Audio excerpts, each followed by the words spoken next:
ಶಿವಂ ಶಾಂತಮದ್ವೈತಂ ಹಿ ಯಥುಕ್ತಂ ಸರ್ವಶಾಸ್ತ್ರೇಷು ತದ್ರೂಪಂ ಮದ್ಗುರುವರಂ ಶ್ರೀ ಶಾಂತಾನಂದಮಹಂ ಭಜೆ. ಶ್ರೀಮಜ್ಜಗದ್ಗುರು ಶಿವಾನಂದಾದಾರಂಭಾಂ ಶ್ರೀಮತ್ಪೂರ್ಣಾನಂದಮಧ್ಯಮಾಂ ಶ್ರೀಮದಸ್ಮದ್ಗುರುಪರ್ಯಂತಾಂ ವಂದೇ ಗುರುಪರಂಪರಾಂ. ಸರ್ವೋಪನಿಷದಾಂ ತತ್ವಂ ಸಂಗೃಹ್ಯ ಸ್ವಮನೀಷಯ ಏನೋಕ್ತಂ ದೇಶಭಾಷಾಯಾಂ ವಂದೇ ತಂ ನಿಜಗುಣೇಶ್ವರಂ. ಪ್ರಾತಸ್ಮರಣೀಯರಾದ ಆರಾಧ್ಯ ಗುರುದೇವರ ಪವಿತ್ರವಾದ ಚರಣಾರವಿಂದಗಳಲ್ಲಿ ದಂಡವತ್ ಪ್ರಣಾಮಗಳನ್ನು ಸಮರ್ಪಣ ಮಾಡಿ, ಅವರಿವರೆನ್ನದೇ ಸರ್ವ ಬ್ರಹ್ಮಜ್ಞಾನಿಗಳ ಚರಣಾರವಿಂದಗಳಲ್ಲಿ ಹಣೆಬಣಿದು, ಜಗದ್ವಂದ್ಯ ಜಗದ್ಗುರು ಶಿವಾವತಾರಿ ಶ್ರೀ ಸಿದ್ಧಾರೂಢಪ್ಪಂಗಳವರ ಚರಣಾರವಿಂದಗಳಲ್ಲಿಯೂ, ತತ್ಸ್ವರೂಪರೇ ಆದ ಮಹಾಮೌನ ಯೋಗಿ ಜಗದ್ವಂದ್ಯ ಜಗದ್ಗುರು ಶ್ರೀ ಗುರುನಾಥರೂಢಪ್ಪಂಗಳವರ ಚರಣಾರವಿಂದಗಳಲ್ಲಿಯೂ, ಜಗದ್ವಂದ್ಯ ಜಗದ್ಗುರು ಶಿವಾವತಾರಿ ಶ್ರೀ ಶಿವಾನಂದಪ್ಪಂಗಳವರ ಚರಣಾರವಿಂದಗಳಲ್ಲಿಯೂ ಕೂಡ ಅನಂತ ನಮಸ್ಕಾರಗಳನ್ನು ಸಮರ್ಪಣ ಮಾಡಿ, ಶ್ರೀಮನ್ ನಿಜಗುಣ ಶಿವಯೋಗಿಗಳವರ ಚರಣಾರವಿಂದಗಳಲ್ಲಿ ಮತ್ತೊಮ್ಮೆ ನಮಸ್ಕಾರಗಳನ್ನು ಸಮರ್ಪಿಸಿ, ಸಭೆಯಲ್ಲಿ ಉಪಸ್ಥಿತರಿರುವ ಸಾಧಕ ಸಾಧಕಿಯರಾದ ತಮ್ಮೆಲ್ಲರಲ್ಲಿಯೂ ಕೂಡ ಶರಣಗಳು. ಆತ್ಮೀಯರೇ, ಪೂರ್ವ ಪ್ರವಚನದಲ್ಲಿ ವಿಷಯ ಸಾಗಿ ಬಂದದ್ದು ಕೇಳು ಬಳಿಕ ಪಂಚಯೋಗವಿದನು ಮಾಡಲ್ ಆಳಲಹುದು ಮುಕ್ತಿ ಪದವನು ಅನ್ನುವ ಸೂತ್ರ ಆರಂಭವಾಗಿ, ಮಂತ್ರಯೋಗ, ಲಯಯೋಗ, ಹಠಯೋಗ, ರಾಜಯೋಗ, ಶಿವಯೋಗ ಹೇಳ್ತಾ ಇದ್ದಾರೆ. ಮಂತ್ರಯೋಗ, ಲಯಯೋಗ, ಹಠಯೋಗ, ರಾಜಯೋಗ, ಶಿವಯೋಗ, 5 ಯೋಗಗಳು. ಅದರಲ್ಲಿ ನಿನ್ನೆಯ ಪ್ರವಚನದಲ್ಲಿ 1, 2, 6, 8 ವರ್ಣದ ಮನುಗಳ ಛಂದವನ್ನು ಅರಿದು ಎಲಸಿದುದನು ಕುಂದದೆ ಜಪಿಸುತ್ತಿರಲದು ಮಂತ್ರಯೋಗವು ಇದು ಎಂದು ಪೇಳುವರು ಸಂಯಮಿಗಳೆಲ್ಲ ಅನ್ನುವ ಈ ನುಡಿಯ ಅರ್ಥದ ಶ್ರವಣ ಮಾಡಿಕೊಂಡು ಬಂದಿದ್ದೇವೆ. ಇವತ್ತು ಸಾಧಕನಾದವನಿಗೆ ಹೇಳ್ತಾ ಇರೋದು ವಿಷಯ ಸಿದ್ಧಾಂತ ವಿಷಯವನ್ನು 4ನೇ ಸಂಧಿಯಲ್ಲಿ ಮುಗಿಸಿದ್ದಾರೆ.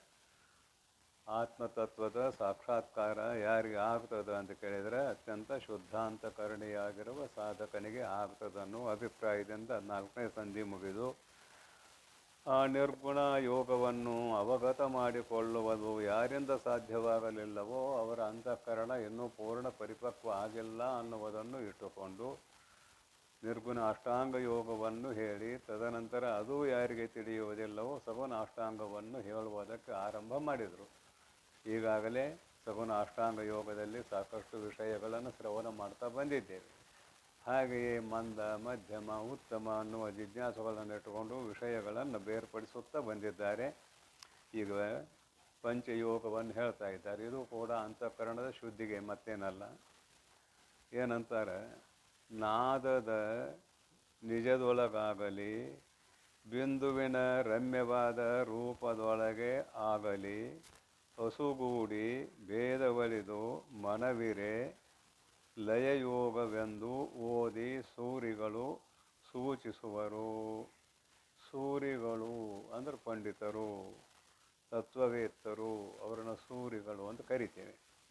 ಏನಂತಾರೆ, ಸಾಧಕನಿಗೆ ನಿನ್ನ ಮನಸ್ಸು ಏಕಾಗ್ರತೆ ಇಲ್ಲದೆ ಇರುವುದರಿಂದಲೇ 4ನೆಯ ಸಂಧಿಯಲ್ಲಿ ಹೇಳಿದಂತಹ ನಿರ್ಗುಣ ಯೋಗವು ನಿನಗೆ ಪ್ರಾಪ್ತವಾಗಲಿಲ್ಲ. ಆ ನಿರ್ಗುಣ ಯೋಗ ನಿನಗೆ ಅವಗತ ಅಥವಾ ಪ್ರಾಪ್ತ ಎರಡು ಒಂದೇ ಅರ್ಥ. ಆಗಬೇಕಾದರೆ ನಿನ್ನ ಅಂತಃಕರಣ ಪರಿಪಕ್ವ ಆಗಲೇಬೇಕು. ಅಲ್ಲಿ ನಿನ್ನ ಪ್ರಯತ್ನ ಇದೆ. ತನ್ನಷ್ಟಕ್ಕೆ ತಾನು ಅದು ಆಗುವುದು ಅಲ್ಲ.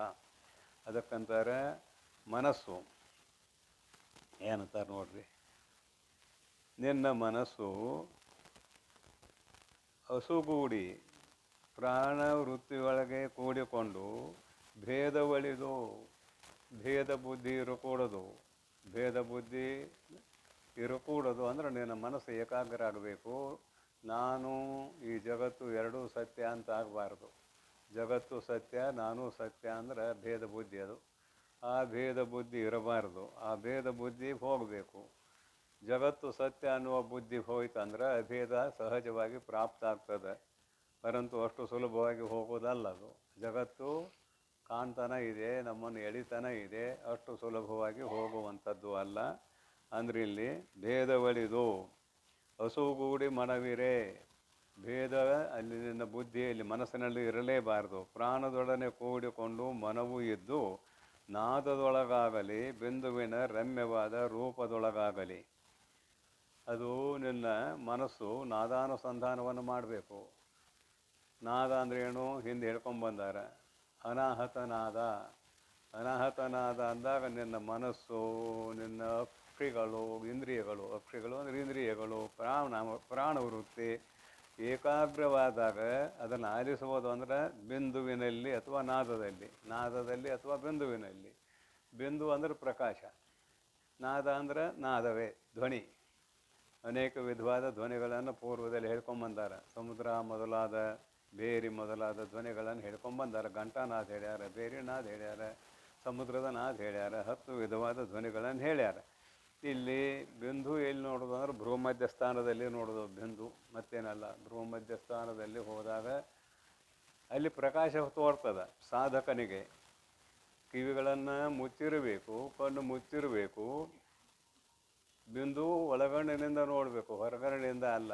ಒಳಗಣ್ಣಿನಿಂದ ನೋಡ್ಬೇಕಂದ್ರೆ ವಿಚಾರ ರೂಪ ಕಣ್ಣಿನಿಂದ ನೋಡ್ಬೇಕಂತ ಅದರ ಅಭಿಪ್ರಾಯ. ಜ್ಞಾನ ರೂಪ ಕಣ್ಣಿನಿಂದ ನೋಡಬೇಕು ಅಂತ ಅದರ ಅಭಿಪ್ರಾಯ. ವಿಚಾರ, ಜ್ಞಾನ ಎಲ್ಲ ಪರ್ಯಾಯ ಶಬ್ದಗಳಂತ ಇಟ್ಕೋಬೇಕು ಈ ಸಂದರ್ಭದಲ್ಲಿ. ಅದನ್ನು ನೀನು ನಿರಂತರವಾಗಿ ನೋಡುವ ಅಭ್ಯಾಸ ಮಾಡು. ಎಲ್ಲಿ? ಭ್ರೂಮಧ್ಯ ಸ್ಥಾನದಲ್ಲಿ ಬಿಂದುವನ್ನು ನೋಡುವ ಅಭ್ಯಾಸ ಮಾಡು. ಹಾಗೆಯೇ ಅನಾಹತ ನಾದವನ್ನು ಕೇಳುವ ಅನುಸಂಧಾನವನ್ನು ಮಾಡು. ಅದನ್ನು ಮಾಡಿದರೆ ನೀನು ಇದೇನಾಗ್ತದೆ ಅಂತ ಕೇಳಿದರೆ, ನಿನ್ನ ಮನಸ್ಸು ಆ ನಾದ ಮಾಡುವ ಹೊತ್ತಿನವರೆಗೆ ಏಕಾಗ್ರವಾಗಿದ್ದು ಆತ್ಮಾಕಾರ ಆಗಿರ್ತದೆ. ಅಷ್ಟು ಹೊತ್ತಿನವರೆಗೆ ಅದು ಲಯ ಆಗ್ತದೆ, ಆತ್ಮನಲ್ಲಿಯೇ ಲಯ ಆಗ್ತದೆ. ಅದನ್ನು ಇಲ್ಲಿ ಅನುಷ್ಠಾನ ಮಾಡು ಅಂತ ಹೇಳ್ತಾ ಇದ್ದಾರೆ. ನೋಡ್ರು ಓದ್ತೇನೆ ಇನ್ನೊಮ್ಮೆ. ನಾದದ ನಿಜದೊಳಗಾಗಲಿ, ಅನಾಹತ ನಾದದ ಸ್ವರೂಪದಲ್ಲಿ ಆಗಲಿ, ಬಿಂದುವಿನ ರಮ್ಯವಾದ, ಬಿಂದುವಿನ ಅಂದ್ರೆ ಪ್ರಕಾಶ, ರಮ್ಯವಾದ ಸುಂದರವಾದ ರೂಪದೊಳಗಾಗಲಿ. ಅಲ್ಲಿ ಅನೇಕ ರೂಪ ಹೇಳ್ಕೊಂಬಂದಾರ. ರತ್ನದ ರೂಪ ಹೇಳ್ಯಾರ, ವಿದ್ಯುತ್ತಿನ ಕಾಮನ ಬಿಲ್ಲಿನ ರೂಪ ಹೇಳ್ಯಾರ, ಕೋಲ್ಮೆಂಚಿನ ರೂಪ ಹೇಳ್ಯಾರ. ಯಾವುದೋ ಒಂದು ರೂಪ ನಿನಗೆ ಅನುಸಂಧಾನಕ್ಕೆ ಯಾವುದು ಯೋಗ್ಯವಾಗುತ್ತದೆಯೋ ಅಂತಹ ಸುಂದರವಾದ ರೂಪದೊಳಗಾಗಲಿ. ಮನವು ಭೇದವಳಿದು ಹಸುಗೂಡಿರೆ. ನಿನ್ನ ಮನಸ್ಸು ಭೇದವಳಿದು ಪ್ರಾಣದೊಡನೆ ಕೂಡಿಕೊಂಡು ಅಲ್ಲಿ ಇದ್ದದ್ದೇ ಆದರೆ ಲಯಯೋಗವೆಂದು, ಅದು ಲಯಯೋಗ ಅಂತ ಓದಿ. ಶ್ರುತಿಗಳ ಪ್ರಮಾಣದಲ್ಲಿ ಓದಿ ಅಂದರೆ ಶ್ರುತಿಗಳನ್ನು ಓದಿ. ಸೂರಿಗಳು ಸೂಚಿಸುವರು. ಸೂರಿಗಳು ಅಂದರೆ ಯೋಗಶಾಸ್ತ್ರದಲ್ಲಿ ಬಲ್ಲಿದರಾದಂತಹ ಪಂಡಿತರು ಹೇಳುತ್ತಾರೆ ಅಂತ ಇದರ ಅಭಿಪ್ರಾಯ. ಇಲ್ಲಿ ವಿಷಯ ಏನು ಅಂತ ವಿಸ್ತಾರ ಮಾಡುವ ಜಾಗವೇ ಇಲ್ಲ. ಇಲ್ಲಿ ಕೇವಲ ಮನಸ್ಸನ್ನು ಏಕಾಗ್ರ ಮಾಡೋದು. ಅಂತಃಕರಣ ಶುದ್ಧಿ ಆಗಬೇಕಾದ್ರೆ ಮನಸ್ಸು ಕೂಡ ಏಕಾಗ್ರ ಆದಾಗಲೇ ಅಂತಃಕರಣ ಶುದ್ಧಿ ಆಗ್ತದಲ್ಲದೆ ಮನಸ್ಸಿನ ಏಕಾಗ್ರತೆ ಇಲ್ಲ ಅಂದ್ರೆ ಅಂತಃಕರಣ ಶುದ್ಧಿ ಇಲ್ಲ ಅಂತ ಅದರ ಅರ್ಥ. ಮುಂದಿನ ನುಡಿ ಹೇಳ್ತಾರೆ ನೋಡ್ರಿ. ಹವನಿಸಿದ ಅಷ್ಟಾಂಗದಿಂದೆ ಕರ್ಣ ಮುದ್ರಾ ನಿವಹದಿಂ ಬರಿಯ ಕುಂಭಕದಿಂದ ಪವನ ವಿಜಯವೇ ಹಠಯೋಗವು ಅಪ್ಪುದು ಎಂದು ಅವಿಚಲ ಮತಿಗಳು ಊಹಿಸುವರು. ಹಠಯೋಗ ಹೇಳಕೊಂಡ್ರಿ. ಈಗ ಲಯಯೋಗ ಆಯ್ತು, ಮಂತ್ರಯೋಗ ಆಯಿತು, ಲಯಯೋಗ ಆಯಿತು, ಈಗ ಹಠಯೋಗ ಹೇಳಲಿಕ್ಕೆ ಹೊರಟರು. ಹವನಿಸಿದ ಅಳತೆಗೆ ಬರುವ ಅಷ್ಟಾಂಗದಿಂದೆ. ಹವನಿಸಿದ ಅಂದ್ರೆ ಅಳತೆಗೆ ಬರುವ ಯಮ, ನಿಯಮ, ಆಸನ, ಪ್ರಾಣಾಯಾಮ, ಪ್ರತ್ಯಾಹಾರ, ಧಾರಣ, ಧ್ಯಾನ, ಸಮಾಧಿ 8 ಅಂಗಗಳಿಂದ ಕೂಡಿದ್ದು ಸಗುಣ ಯೋಗ. ಹವನಿಸಿದ ಅಷ್ಟಾಂಗದಿಂದೆ ಇಲ್ಲಿ ಕರಣ ಅಂತ ಹೇಳ್ತಾರೆ. ಕರಣ ಯಾವುವು ಅಂತ ಕೇಳಿದರೆ ದೌತಿ, ಬಸ್ತಿ, ನೇತಿ, ತ್ರಾಟಕ ಮತ್ತು ನೌಲಿ ಹಾಗೂ ಕಪಾಲಭಾತಿ ಅಂತ 6 ಕರ್ಣಗಳನ್ನು ಪಾಠ ಮಾಡ್ಯಾರ. ಇಲ್ಲಿ ಕರ್ಣಗಳು, ಇವು ಕರ್ಣ ಅಂತ ಕರೆದ್ದಾರೆ. ಅದು ಯೋಗಶಾಸ್ತ್ರ ಬಲ್ಲವರು ನಮ್ಮ ಗುರೂಜಿ ಎಲ್ಲ ಹೇಳಿಕೊಡ್ತಾರೆ. ನಿಮ್ಗೆ ಬೇಕಂದ್ರೆ ಈ ಎಲ್ಲ ಕರ್ಣಗಳನ್ನು ಹೇಳಿಕೊಡ್ತಾರೆ. ದೌತಿ ಅಂದ್ರೆ ಏನು, ಬಸ್ತಿ ಅಂದ್ರೆ ಏನು, ಆಮೇಲೆ ನೇತಿ ಅಂದ್ರೆ ಏನು, ತ್ರಾಟಕ ಅಂದ್ರೆ ಏನು, ನೌಲಿ, ಕಪಾಲಭಾತಿ ಇವೆಲ್ಲವುಗಳನ್ನ ಹೇಳ್ಕೊಡ್ತಾರೆ ಅವರು. ಕೇಳ್ರಿ. ಆಮೇಲೆ ಇದು ಕರ್ಣ, ಹವನಿಸಿದ ಅಷ್ಟಾಂಗ ಯೋಗದಿಂದೇ ಕರ್ಣ. ಮುದ್ರಾ, ಈ ಪೂರ್ವದಲ್ಲಿ ಮುದ್ರೆಗಳನ್ನ ಹೇಳ್ಕೊಂಡು ಬಂದಿದ್ದಾರೆ, ಮುದ್ರೆಗಳನ್ನು ನೀವು ತಿಳ್ಕೊಂಡು ಬಂದಿದ್ದೀರಿ. ಮುದ್ರಾ ನಿವಹದಿಂ, ಈ ಸಮೂಹದಿಂದ ಬರಿಯ ಕುಂಭಕದಿಂದ, ಕುಂಭಕ ಅಂದರೆ ಅಂತಃಕುಂಭಕ ಬಹಿಕುಂಭಕ ಎರಡೂ ಮಾಡಲಿಕ್ಕೆ ಬರ್ತದೆ. ಪ್ರಾಣವಾಯುವನ್ನು ಒಳಗೆ ಎಳೆದುಕೊಂಡು ಆ ಪ್ರಾಣವಾಯುವನ್ನು ಒಳಗೆ ಕೆಲವು ಸಮಯದವರೆಗೆ ತಡೆ ಹಿಡಿಯುವುದು ಕುಂಭಕ ಅಂತ ಕರೆಸಿಕೊಳ್ತದೆ. ಹಾಗೆಯೇ ಪ್ರಾಣವಾಯು ಹೊರಗೆ ಹೋದಾಗ ಅಂದರೆ ರೇಚಕ, ಹೊರಗೆ ಹೋಗೋದು ರೇಚಕ, ಒಳಗೆ ಬರುವುದು ಪೂರಕ. ಪೂರಕದಿಂದ ಒಳಗೆ ಬರ್ತದೆ, ಹೊರಗೆ ಹೋಗೋದು ರೇಚಕ. ಅಲ್ಲಿ ಹೊರಗೂ ಕೂಡ ಕುಂಭಕ ಮಾಡಲಿಕ್ಕೆ ಬರ್ತದೆ. ಅಂತಃಕುಂಭಕ ಬಹಿಕುಂಭಕ ಅಂತ ಕರೆದ್ದಾರೆ ಇವನ್ನ. ಅಂತೂ ಇಲ್ಲಿ ನಿನ್ನ ಪ್ರಾಣವೃತ್ತಿಯನ್ನು ಎಷ್ಟು ತಡೆ ಹಿಡಿಯುತ್ತೀಯೋ ಅಷ್ಟು ನಿನ್ನ ಅಂತಃಕರಣ ಶುದ್ಧ ಆಗ್ತದೆ ಅನ್ನುವುದು ಇದರ ಹಿಂದಿರುವ ಭಾವನೆ. ಅದು ಪ್ರತಿ ಹೆಜ್ಜೆಗೆ ಅನ್ವಯ ಆಗ್ತಾ ಹೋಗ್ತದೆ. ಕುಂಭಕದಿಂದ ಪವನ ವಿಜಯವೇ. ಎಷ್ಟೋ ಜನರು ಪ್ರಾಣಾಯಾಮದ ಬಲದಿಂದ ಕುಂಭಕ ಮಾಡಿಕೊಂಡು ಕೆಲವಾರು ತಿಂಗಳವರೆಗೆ ಭೂಮಿಯಲ್ಲಿ ಹುಗಿಸಿಕೊಳ್ಳುತ್ತಾರೆ, ಕೆಲವಾರು ದಿನಗಳವರೆಗೆ ಹುಗಿಸಿಕೊಳ್ಳುತ್ತಾರೆ, ಅವರವರ ಯೋಗಾಭ್ಯಾಸಕ್ಕೆ ಅನುಗುಣವಾಗಿ. ಹಠಯೋಗವು ಅಪ್ಪುದು ಎಂದು ಇದಕ್ಕೆ ಹಠಯೋಗ ಅಂತ ಅವಿಚಲ ಮತಿಗಳು ಊಹಿಸುವರು. ಎಷ್ಟೋ ಮಂದಿ ತೋರಿಸ್ತಾರೆ ಪಬ್ಲಿಕ್ ಆಗಿ, 4 ದಿನ ಹುಗಿಸ್ಕೊಂಡವ್ರು ಇದ್ದಾರೆ, ತಿಂಗಳ ಹುಗಿಸ್ಕೊಂಡವ್ರು ಇದ್ದಾರೆ. ಅವರು ಶ್ವಾಸೋಚ್ಛ್ವಾಸವನ್ನು ನಿರೋಧ ಮಾಡಿರ್ತಾರೆ, ಕುಂಭಕ ಇರ್ತದೆ. ಆ ಕುಂಭಕ ಇದ್ದಾಗ ಲಂಬಿಕ ಯೋಗಿಗಳು ಅಂತೂ ಕೂಡ ಅವರನ್ನು ಕರೀಲಿಕ್ಕೆ ಅವಕಾಶ ಇದೆ. ಅಂಥವರು ಎಷ್ಟೋ ಜನ ಇದ್ದಾರೆ. ನಾವು ಚಿಕ್ಕವರಿದ್ದಾಗ ಒಂದು ಘಟನೆ ನಡೀತು ಆ ಊರಾಗ. ಒಬ್ಬ ಯೋಗ ಬಲ್ಲದ ಗುರುವಿನಲ್ಲಿ ಒಬ್ಬ ಬ್ರಹ್ಮಚಾರಿ ಹುಡುಗ ಅಭ್ಯಾಸದಲ್ಲಿ ನಿರತನಾಗಿದ್ದ. ಅವನು ಊರು ಬೇರೆ, ಗುರುಗಳು ಊರು ಬೇರೆ. ಎಷ್ಟು ಆ ಊರು ಅಂದರೆ ಒಂದು 3 ಮೈಲಿ ಅಂತರದಲ್ಲಿ. ಇದು ನಡೆದ ಘಟನೆ ಹೇಳಕತ್ತೇನೆ, ಮತ್ತೇನೆಲ್ಲ ಅದು ನೆನಪಿಗೆ ಬಂತು. ನಡೆದ ಘಟನೆ ಹೇಳಕತ್ತೇನೆ. ಈ ಗುರುಗಳು ವಯಸ್ಸು ಸಾಕಷ್ಟು ಆಗಿತ್ತು. ವಯಸ್ಸು ಸಾಕಷ್ಟು ಆದಮೇಲೆ ಶರೀರ ಬಿಟ್ಟಿದ್ದಾರೆ ಗುರುಗಳು ಅನ್ನೋದು ಸಹಜವಾಗಿ ಶಿಷ್ಯನಿಗೂ ಮುಟ್ಟಿತು. ಅವನು ಬಂದ ಶಿಷ್ಯ, ಗುರುಗಳ ಶರೀರ ತೊಳೆದು ಕುಂಡ್ರಿಸಿದ್ರು. ಅವನು ಬಂದ, ಪದ್ಮಾಸನ ಹಾಕಿದ, ಕುಳಿತುಕೊಂಡ, ಪ್ರಾಣವೃತ್ತಿಯನ್ನು ಮೇಲಕ್ಕೆ ಏರಿಸಿದ, ಕುಂಭಕದಲ್ಲಿ ಕುಳಿತು ಬಿಟ್ಟ. ಶ್ವಾಸೋಚ್ಛ್ವಾಸ ನಿಂತು ಹೋಯಿತು. ಶ್ವಾಸನೂ ಇಲ್ಲ, ಉಚ್ಛ್ವಾಸನೂ ಇಲ್ಲ. ಕುಳಿತಿದ್ದು ಹಾಗೆಯೇ ಕೊಳ್ತಿರ್ತಾರೆ. ಇದು ಗೊತ್ತಿಲ್ಲದ ಮಂದಿ, ಸುತ್ತಲೂ ಇದ್ದವರು ಇದು ಗೊತ್ತೇ ಇಲ್ಲ, ಶಾಸ್ತ್ರವೇ ಗೊತ್ತಿಲ್ಲ. ಭಾಳ ಖರಾಬ್ ಊರು ಈ ಜನ್ಮಭೂಮಿ, ಇದರ ಜನ್ಮಭೂಮಿ. ಏನೂ ಸಂಸ್ಕಾರ ಇಲ್ಲದ ಊರು, ಅದನ್ನು ಹೇಳಕತ್ತೇನೆ, ಮತ್ತೇನಿಲ್ಲ. ಏನೂ ಸಂಸ್ಕಾರವೇ ಇಲ್ಲ ಅಂದರೆ ಅಧ್ಯಾತ್ಮ ಸಂಸ್ಕಾರವೇ ಇಲ್ಲ. ನಾವು ಹಾಗೇ ಕೊಳ್ತಿದ್ದಾನೆ. ನಾವು ಆಗೆಲ್ಲ ಭಾಳ ಚಿಕ್ಕವರು, ಒಳ್ಳೆ ಯಾರು ಒಂದು 10-12 ವರ್ಷ ಬೇಡ, 15 ವರ್ಷ ಇರ್ಬೋದು ಇಷ್ಟೇ. ಭಾಳ ಚಿಕ್ಕವರು. ನಮ್ಮ ಕಾಕ ಒಬ್ಬ ಭಾಳ ಗಡಿಮುಟ್ಟಿದ್ದ. ಅದೆಲ್ಲ ಸಹಜವಾಗಿ ಊರಾಗ ಯಾರೋ ತೀರ್ಕೊಂಡ್ರು ನಮ್ಮ ಕಾಕ ಅಲ್ಲಿ ರಾಮ. ಅಂದರೆ ಅದು ವೀರಶೈವ ಜನ ಹೆಚ್ಚಾಗಿರೋ ಊರು. ಹುಗಿದು ಎಲ್ಲ ಕಡೆ, ಸುಡೋದು ಭಾಳ ಕಡಿಮೆ ಇತ್ತು, ಸುಡೋರು ಭಾಳ ಕಡಿಮೆ ಇದ್ದರು. ಇವ ರಾಮ ಭಾಳ ಗಟ್ಟಿಮುಟ್ಟಿದ್ದ. ಅವನ ಹೆಸರು ವೀರಭದ್ರಪ್ಪ, ಆ ಹುಡುಗನ ಹೆಸರು ವೀರಭದ್ರಪ್ಪ. ವೀರಭದ್ರನು ಅವ್ರ ಗುರುಗಳು ತೀರ್ಕೊಂಡ್ರಂತ ತಾನೂ ತೀರ್ಕೊಂಡ ಅಂತ ಸುದ್ದಿ ಮಾಡಿ ಅವನ ಪಕ್ಕದಾಗ ಮತ್ತೊಂದು ಕುಣಿ ಕಡ್ದ, ಅವಗೊಂದು ಸಂತಕ ಮಾಡಿ ಗುರುವಿನ ಶರೀರ ಇಟ್ಟರು, ಇವಾಗೊಂದು ಕಟ್ಟಿಗೆ ಸಂತಕ ಮಾಡಿ ಇವನ ಶರೀರ ಇಟ್ಟರು. ಹೋದ ಇಬ್ಬರನ್ನು ಹೋಗಿದ್ರು. ನಾವು ಚಿಕ್ಕವರಿದ್ದೀವಿ, ಏನೋ ಗೊತ್ತಿಲ್ಲ. ಮುಂದೆ ಈ ಕಡೆ ಏನು ಬಂದಿವಲ್ಲ, ಬಂದ ಮೇಲೆ ಆ ಹೋಗಿದ್ದವ ಅಂದರೆ ಯಾವ ಯೋಗ ಗುರು ಇದ್ದಲ್ಲ, ಅವನ ಮಗ ಇದ್ದ. ಅವನ ಮಗನ ಕೇಳೀನಿ, ನನಗೆ ಸಂಶಯ ಇತ್ತಿದು. ಅವನ ಮಗನ ಕೇಳೀನಿ, ವೀರಭದ್ರಪ್ಪ ನಿಮ್ಮ ತಂದೆಯವರು ತೀರ್ಕೊಂಡಾಗ ಅವನು ತೀರ್ಕೊಂಡ ಅಂತ ನಾನು ಕೇಳಿದ್ದೆ. ಆಗ ನಾನು ಭಾಳ ಚಿಕ್ಕವ. ಅವ ಹೇಗೆ ತೀರ್ಕೊಂಡ ಏನು ಅಂತ ಕೇಳಿದಾಗ ಏನಿಲ್ಲ, ಬಂದ ಒಂದು ಕಾಲ ಮೇಲೆ ಒಂದು ಕಾಲ ಹಾಕಿ ಕುಳಿತುಕೊಂಡ. ಪದ್ಮಾಸನ ಅನ್ನೋದು ಗೊತ್ತಿಲ್ಲ ಅವ ಪಾಪ. ಕುಳಿತುಕೊಂಡ, ಹಾಗೇ ಕುಳಿತು ಶ್ವಾಸೋಚ್ಛ್ವಾಸ ನಿಂತು ಹೋಗಿಬಿಟ್ಟಿತು. ಅದಕ್ಕೆ ಅವನು ತೀರ್ಕೊಂಡ ಅಂತ ನಾವು ಸಹಜವಾಗಿ ನಮ್ಮ ತಂದೆಯ ಸಮಾಧಿಯ ಪಕ್ಕದಲ್ಲಿ ಸಮಾಧಿ ಮಾಡಿದ್ದೀವಿ ಅಂತ ಹೇಳಿದ. ಕೇಳಿನ ಶರೀರ ಬಿದ್ದಿತ್ತು ಏನು ಕುಂತಂಗಿತ್ತು ಅಂತ ಕೇಳಿನ ಕುಳ್ತಂಗಾಗಿತ್ತು ಅಂತವ. ಗೊತ್ತಾಯ್ತೇನೆ. ಅವ ಕುಂಭಕ ಮಾಡಿ ಪ್ರಾಣವಾಯುವನ್ನು ತಡೆ ಹಿಡಿದು ಕುಳಿತ ಮರಾಯ ಇವರು ಹೋಗೋದು ಬಿಟ್ರು. ಮುಂದೆ ಅದು ಉತ್ಥಾನ ಆಯಿತು ಅಥವಾ ಅಲ್ಲೇ ಲಯ ಆಯಿತೋ ಗೊತ್ತಾಗಲಿಲ್ಲ, ಆ ವಿಷಯ ಬೇರೆ. ಯಾಕೆ ಇದನ್ನು ನೆನಪು ಮಾಡಿದೆ ಅಂತ ಕೇಳಿದರೆ, ಶ್ವಾಸೋಚ್ಛ್ವಾಸ ಇಲ್ಲದೆ ಅವ್ರು ಕೂಡ್ತಾರೆ. ಶ್ವಾಸೋಚ್ಛ್ವಾಸ ಇಲ್ಲ ಅದಕ್ಕೆ ಹಸಿವೆ ಆಗೋದಿಲ್ಲ, ತೃಷೆ ಆಗೋದಿಲ್ಲ. ಶ್ವಾಸೋಚ್ಛ್ವಾಸ ಇತ್ತಂದ್ರೆ ಹಸಿವೆ ತೃಷೆ ಎರಡೂ ಆಗ್ತದೆ. ಅದಕ್ಕೆ ಯೋಗಿಗಳು 40 ಗಂಟಲೆ ಭೂಮಿಯಲ್ಲಿ ಹೂಗಿಸ್ಕೊಂಡು ತೋರಿಸ್ತಾರೆ, ನಾ ಯೋಗ ಅಭ್ಯಾಸ ಮಾಡಿದ್ದೇನೆ ಅಂತ. ಅದು ಇನ್ನೊಬ್ಬರಿಗೆ ತೋರಿಸುವುದಕ್ಕಾಗಿ ಮಾಡೋದಲ್ಲ, ಆದರೂ ತೋರಿಸ್ತಾರೆ ಕೆಲವು ಜನ. ಇರಲಿ, ನೆನಪು ಮಾಡಿದ್ದೆ ಯಾಕೆ ಅಂತ ಕೇಳಿದರೆ, ಶ್ವಾಸ ಉಚ್ಛ್ವಾಸ ಇವೆರಡೂ ಇಲ್ಲದೆ ಬದುಕುತ್ತಾರೆ ಕುಂಭಕ ಮಾಡಿದ ಯೋಗಿಗಳು ಅಂತ. ಲಂಬಿಕಾ ಯೋಗಿ ಅಂತ ನಮ್ಮ ಗ್ರಂಥಕಾರರ ಬರ್ದಾರೆ. ಇವರು ಲಂಬಿಕಾ ಯೋಗಿಗಳು ಅಂತ. ಅವರು ಸಂಕಲ್ಪ ಮಾಡ್ತಾರೆ, ಯಾವಾಗ ಉತ್ಥಾನ ಆಗಬೇಕು ಅಂತ ಸಂಕಲ್ಪ ಮಾಡ್ತಾರಲ್ಲ, ಆ ಸಮಯಕ್ಕೆ ಅವ್ರು ಎತ್ತರ ಆಗ್ತಾರೆ. ಇಲ್ಲ ಬ್ರಹ್ಮರಂಧ್ರ ಭೇದಿಸಿಕೊಂಡು ನಾನು ಉತ್ತಮ ಲೋಕಕ್ಕೆ ಹೋಗಬೇಕಂತ ಸಂಕಲ್ಪ ಮಾಡಿದರೆ ಬ್ರಹ್ಮರಂಧ್ರವನ್ನು ಭೇದಿಸಿಕೊಂಡು ಉತ್ತಮ ಲೋಕಕ್ಕೆ ಹೋಗುತ್ತಾರೆ.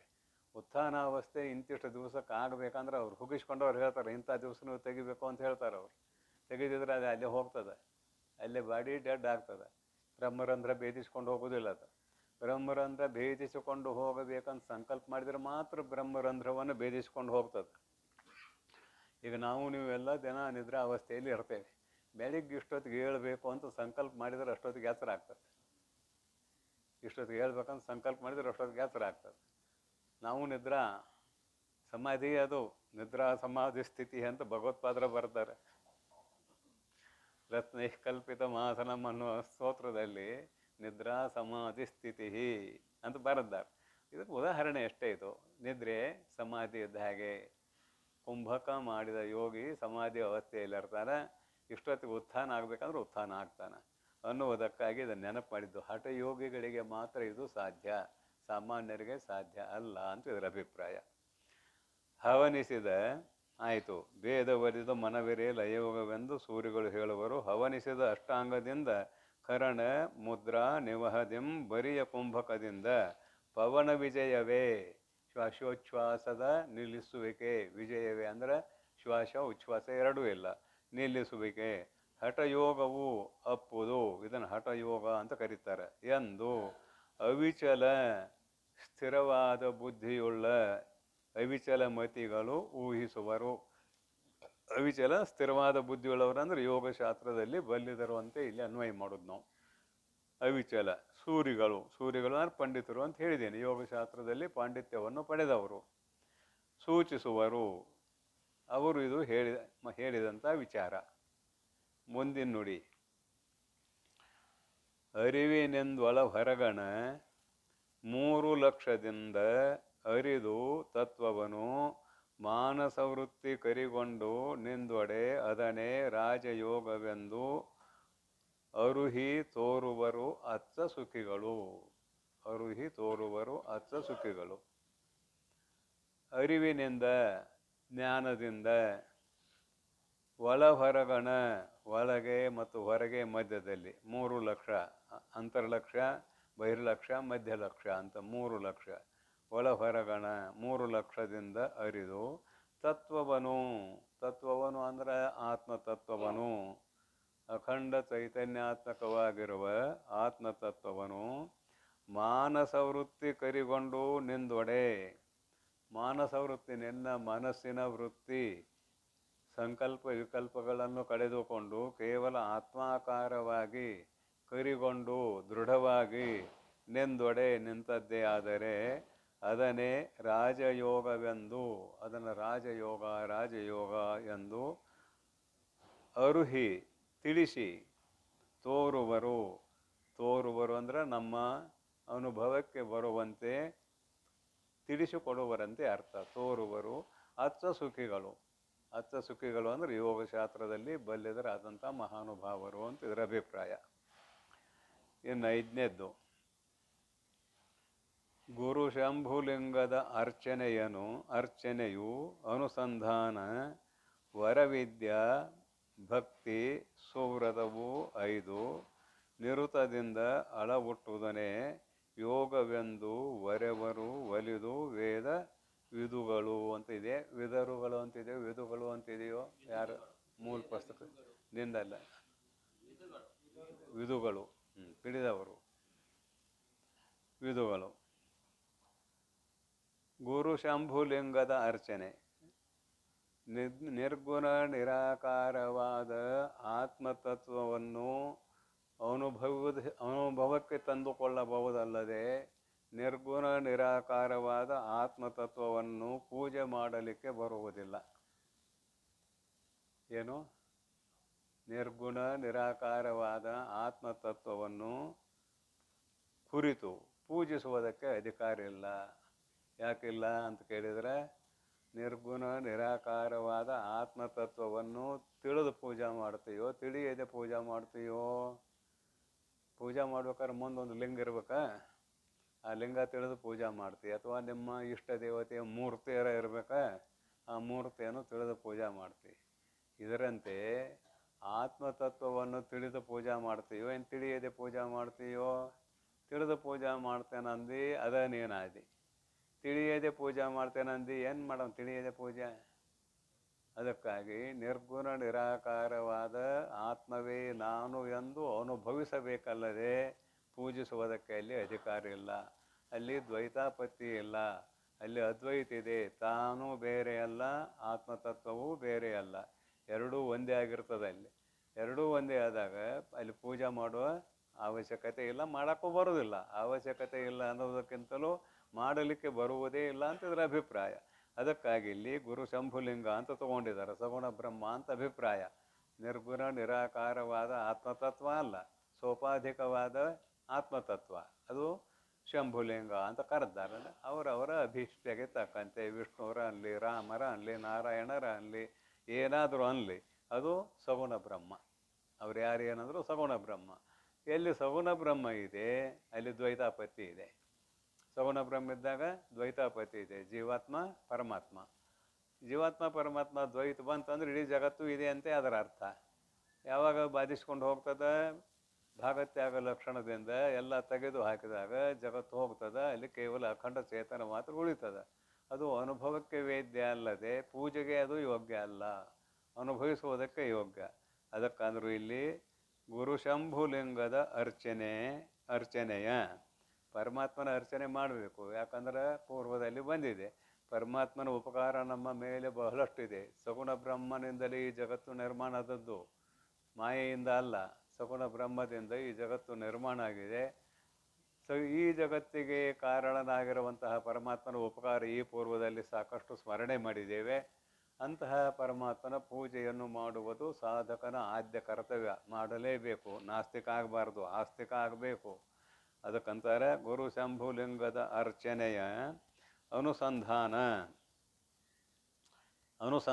ಅವನ್ನ ಚಿಂತನೆ ಮಾಡೋದು. ಅನುಸಂಧಾನ ಅಂದ್ರೆ ಪರಮಾತ್ಮ ನಿನ್ನ ಉಪಕಾರ ಭಾಳ ಇದೆ ಅಂತ ನಮ ಶಿವಾಯರ ಅನ್ರಿ. ಇಲ್ಲಿ ಗುರು ಶಂಭುಲಿಂಗ ಅಂತ ಬರೋದ್ರಿಂದ ಓಂ ನಮ ಶಿವಾಯ ಅಂತಾರ ಅನ್ರಿ. ಪಂಚಾಕ್ಷರ ಮಂತ್ರ, ಷಡಾಕ್ಷರಿ ಮಂತ್ರ ಅಂತ ಅಂಗೀಕಾರ ಮಾಡಿದ್ದೇವೆ.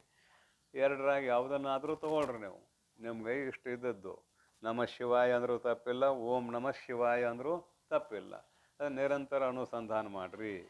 ಇನ್ನು ವರವಿದ್ಯೆ, ಶ್ರೇಷ್ಠವಾದ ವಿದ್ಯೆ, ಆತ್ಮತತ್ವವನ್ನು ತಿಳಿಯುವುದಕ್ಕೆ ಬೇಕಾಗಿರುವಂತಹ ವಿದ್ಯೆ. ಅದು ಒಮ್ಮೆಗೆ ಪ್ರಾಪ್ತ ಆಗೋದಲ್ಲ, ಅದು ಶ್ರವಣ ಮನನ ನಿಧಿಧ್ಯಾಸನ ಮಾಡ್ತಾ ಹೋದಾಗ ಪ್ರಾಪ್ತ ಆಗುವಂಥದ್ದು ವರವಿದ್ಯೆ. ಭಕ್ತಿ, ವರವಿದ್ಯೆ ಅಂದ್ರೆ ವರವಿದ್ಯೆ. ಭಕ್ತಿ ಅಂದ್ರೆ ಭಗವತ್ಪಾದರು ಹೇಳಿದಂತೆ ನಾವು ಕೊನೆಗೆ ಎಲ್ಲಿ ಹೋಗ್ಬೇಕಂದ್ರೆ ಸ್ವರೂಪದ ಚಿಂತನೆಗೆ ಹೋಗಬೇಕು. ಸ್ವಸ್ವರೂಪ ಅನುಸಂಧಾನಂ ಭಕ್ತಿ ರೀತ್ಯ ವಿಧೀಯತೆ ಅಂತ ಭಗವತ್ಪಾದರು ಹೇಳಿದ ವಾಕ್ಯ ಇದು. ಭಕ್ತಿ ಅನ್ನುವಂಥ ಶಬ್ದವನ್ನು ಮಾಡಿದರು. ಸ್ವರೂಪ ಅನುಸಂಧಾನ ಮಾಡೋದು ಅಲ್ಲಿ ಬೇರೆ ಇದೆ. ಅನುಸಂಧಾನ ಮಾಡೋದು ಅಂದರೆ ತಾನು ಬೇರೆ ಪರಮಾತ್ಮನೂ ಬೇರೆ ಅಂತ. ಸ್ವರೂಪ ಅದೇ ನನ್ನ ಸ್ವರೂಪ, ಅದೇ ನನ್ನ ಸ್ವರೂಪ ಅಂತ ಚಿಂತನೆ ಮಾಡೋದು. ಪರಮಾತ್ಮ ತತ್ವವೇ ನನ್ನ ಸ್ವರೂಪ. ಇಲ್ಲೇನಿದೆ ಅಲ್ಲಿ ಸ್ವಲ್ಪ ದ್ವೈತ ಇದೆ. ಅದು ಸಹಜ ಆಗಬೇಕಂದ್ರೆ ಅಡಗಬೇಕು ಅಂತ ಮುಂದೆ ಬರೀತಾರೆ. ಅಡಗಬೇಕು. ಅದು ಅಡಗಿದಾಗ ಅಖಂಡ ಆಗಿಬಿಡ್ತದೆ.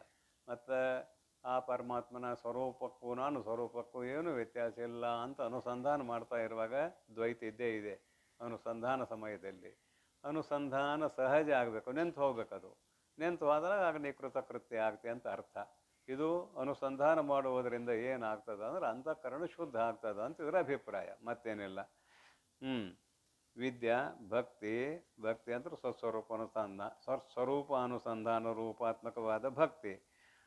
ಸುವ್ರತ, ಸುವ್ರತ ಬರೀ ವ್ರತ ಅಂದಾರೆ. ವ್ರತಗಳನ್ನು ಅದರಾಗೂ ಯೋಗ್ಯವಾದ ವ್ರತಗಳು, ನಿಮಗೆ ಯಾವುದು ಅಭೀಪ್ಸೆಯೋ ಅದು. ಕೃಚ್ರ, ಚಾಂದ್ರಾಯಣ ಮೊದಲಾದ ವ್ರತಗಳಿದಾವೆ. ನಿಮಗೆ ಯಾವುದು ಅಭೀಪ್ಸೆ ಆಗಿದೆಯೋ ಅದನ್ನು ಮಾಡಿರಿ. ಚಾಂದ್ರಾಯಣ ವ್ರತ, ಕೃಚ್ರ ವ್ರತ. ಕೃಚ್ರ ವ್ರತ ಅಂದ್ರೆ 3 ದಿನ ಉಪವಾಸ ಇರೋದು, 3 ದಿನ ಊಟ ಮಾಡೋದು ಅಂತ ಕೆಲವು ಮಂದಿ ಹೇಳ್ತಾರೆ. 3 ದಿನ ಏನಂತಾರೆ, 3 ದಿನ ಹಾಲು ಕುಡಿದು, 3 ದಿನ ಹಣ್ಣು ತಿನ್ನೋದು, 3 ದಿನ ನೀರು ಕುಡಿದು, ಮತ್ತು 3 ದಿನ ಹೀಗೆ ಬದಲು ಮಾಡ್ಕೊತ ಹೋಗೋದು. ಇದು ಒಂದು ವ್ರತ ಅಂತ ಕರೀತಾರೆ. ಆಮೇಲೆ 16 ಸೋಮವಾರ ವ್ರತ ವಗೈರೆ ಮಾಡ್ತಿರ್ತಾರೆ. ಇಲ್ಲಿ ವ್ರತ ಏನಂದ್ರೆ ಸುವ್ರತ ಅಂತ ಬರೆದ್ದಾರೆ. ಲೋಕವನ್ನು ಮೆಚ್ಚಿಸುವ ವ್ರತ ಅಲ್ಲ, ನಿನ್ನ ಅಂತಃಕರಣವು ಶುದ್ಧವಾಗುವುದಕ್ಕೆ ಬೇಕಾಗಿರುವಂತಹ ವ್ರತ. ಅದರ ನಿನ್ನ ಅನುಷ್ಠಾನಕ್ಕೆ ಇಟ್ಟಕೋ. ಒಂದು ದಿವಸಕ್ಕೆ ಇಷ್ಟು ಸಲ ಊಟ ಮಾಡಬೇಕು, ಹೆಚ್ಚಿಗೆ ಊಟ ಮಾಡಬಾರ್ದು. ಮಧ್ಯದಲ್ಲಿ ಹೆಚ್ಚಿಗೆ ಊಟ ಮಾಡಬಾರ್ದು. 1 ಸಲ ಮಾಡ್ತೀವಿ, 2 ಸಲ ಮಾಡ್ತೀವಿ, ಅದನ್ನು ನೀ ನಿಯಮಕ್ಕೆ ಹಾಕೋ. ನಿನಗೆ ಹೊಂದುಗಡೆ ಆಗಬೇಕದು. ಇನ್ನು ಉಳಿದ ಸಮಯದಲ್ಲಿ ನೀನು ಧ್ಯಾನದಲ್ಲಿ ತೊಡಗಿಕೊಳ್ಳಬೇಕು ಅನ್ನುವ ಅಭಿಪ್ರಾಯ. ಸುವ್ರತ, ಸುವ್ರತವು 5 ನೋಡ್ರಿ. ಅರ್ಚನೆ 1, ಅನುಸಂಧಾನ 2, ವರವಿದ್ಯೆ 3, ಭಕ್ತಿ 4, ಸುವ್ರತ 5. 5 ಇವು. ಸುವ್ರತವು 5 ಇವುಗಳನ್ನು ನಿರುತದಿಂದ ಅಳವಟ್ಟುದನೆ. ನಿರುತದಿಂದ ನಿಶ್ಚಯವಾಗಿ ಪ್ರತಿದಿನ ಅಳವಟ್ಟುವುದೇ ಪ್ರಾಪ್ತವಾದದ್ದೇ ಶಿವಯೋಗವೆಂದು. ಶಿವಯೋಗವೆಂದು ವರೆವರು ಒಲಿದು ವಿದುಗಳು. ವೇದವಿದುಗಳು, ವೇದವನ್ನು ತಿಳಿದಂಥವರು ಇದನ್ನು ಶಿವಯೋಗ ಶಿವಯೋಗ ಅಂತ ಕರೆದುಕೊಂಡು ಬರುತ್ತಾರೆ. ನೀ ಶಿವಯೋಗರ ಅನ್ನು, ವಿಷ್ಣು ಯೋಗರ ಅನ್ನು, ರಾಮಯೋಗರ ಅನ್ನು, ನಿನ್ನ ಇಷ್ಟ ದೇವತೆಗೆ ಹೊಂದುಗಡೆ ಆಗುವಂತೆ ಇದನ್ನು ಹೊಂದಿಸಿಕೋ ಅನ್ನುವುದು ಅಭಿಪ್ರಾಯ. ಇಲ್ಲಿ ಯೋಗೀಶ್ವರಂಗೆ ಮಂತ್ರಾದಿ ಯೋಗ ಪಂಚಕ ನಿರೂಪಣೆ ಸೂತ್ರ ಇದು ಮುಕ್ತಾಯ ಆಯಿತು. ಮುಂದಿನ ಸೂತ್ರ ಏನು ಹೇಳ್ತದೆ ನೋಡೋಣ. ಇವನಿಗೆ ಯೋಗಾನುಷ್ಠಾನ ಮಾಡಲಿಕ್ಕೆ ಸ್ಥಳಗಳನ್ನು ಹೇಳ್ತಾರೆ. ತಿಳಿದು ಸುದೇಶಗಳೊಳಗೆ 5 ಕಾಲದೊಳು ಎಳಸಿ ಮಾಲ್ಪುದು ಸಮಾಹಿತೆಯನು. ಸಮಾಧಿ ಅವಸ್ಥೆಯಲ್ಲಿರೋದು. ಸಮಾಹಿತೆಯನು ಅಂದರೆ ಸಮಾಧಿ ಅವಸ್ಥೆಯಲ್ಲಿರುವುದಕ್ಕೆ ಏನು ಹೇಳ್ತಾರೆ ಅಂದರೆ ಇವರು 5 ಅಲ್ಲ ಸುದೇಶಗಳು ಅಂತ ಹೇಳ್ಯಾರ, ಯೋಗ್ಯವಾದ ಸ್ಥಳಗಳು ಅಂತ ಹೇಳ್ಯಾರ. ಅವು ಯಾವುವು ಅಂತ ಕೇಳಿದರೆ, ಸುದೇಶಗಳೊಳಗೆ 5 ಕಾಲದಲ್ಲಿ. ಸುದೇಶಗಳನ್ನ ಕೆಳಗೆ ಬರೀತಾರೆ ನೋಡೋಣ. ಸುದೇಶ ಅಥವಾ ಅದನ್ನು ವ್ಯಾಖ್ಯಾನ ಮಾಡೋದಂದ್ರೆ ಪುಣ್ಯತೀರ್ಥ, ಅರಣ್ಯ, ನಿಮ್ಮ ಮನೆಯಲ್ಲಿಯೇ ಶುದ್ಧವಾಗಿದ್ದರೆ ನಿಮ್ಮ ಮನೆ. ಗೋಷ್ಠ ಅಂತ ಬರ್ತಾರೆ. ಗೋಷ್ಠ ಅಂದ್ರೆ ಹಕ್ಕಿ, ದನಗಳನ್ನು ಕಟ್ಟುವ ಕೊಟ್ಟಿಗೆ, ಅಲ್ಲಿ ಆದರೂ ಅನುಷ್ಠಾನ ಮಾಡ್ಬೋದು. ಗಿಡದ ಕೆಳಗಾದರೂ ಅನುಷ್ಠಾನ ಮಾಡ್ಬೋದು.